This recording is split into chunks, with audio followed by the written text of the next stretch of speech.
Anir malakan yam kanasan content barash me bajaling. Kejan gwas me en ler banaling. Raj mishalat rewisha kapan gak. Ka shanka waldesh ka paingwan ron kina daro jandang rodungwan. Bana ler me bana je chuling kel duan ko ken yam kan konore raj me digiti jino jin me jira me jidit ka jan shama ba me ka kenin jek no wen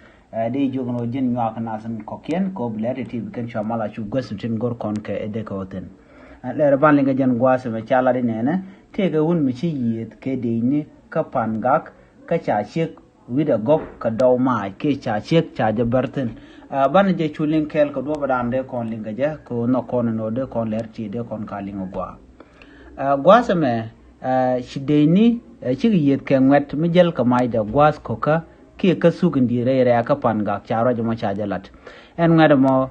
chaja kap chong gwa da danen we ka mijalatin en gwa mo kabe di ni chong ko chaja nan jala ka mach chi denje gujen wo ram teri mere jal ka majo kare re en gwa mo shwe shwo loko no ishunga men cha ko gu shunga shwe de ni shwo yu yan mach ko garmengen shwo do mai de cho shing mi te nyura ka sukin gwa mo shwe shwo wo barwida shegop chi dowring kare gupa chu miem ko yut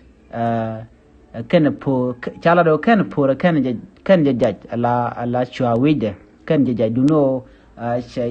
cha berja cha chot kare miem cha por cha ken en ngadamo jela ka mai dere rak ka cha go kano tel rami bi jal ka mai re rak ni ne tin cha kwanya lalat kume ka jen shangamo ko ci kum ja gorno te ga man mede na jal ka je re re ka panga me che de ni yan ma chu de ni ma de loch ka shwa chu gol ane dial amen me cha jogeles na ma di pin chu ma chu la pin chu kap anta ma cha la dol yena amen o cha ro de cha ja kon lat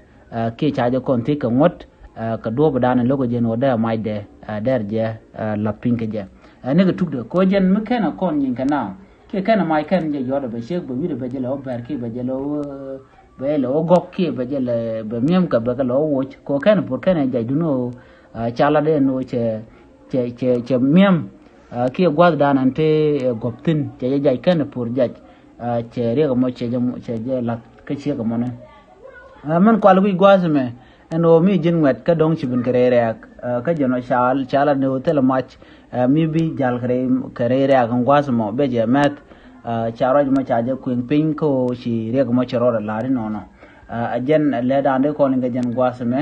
ka khiri ko manan shi togre wichen ni biata ga mal bye bye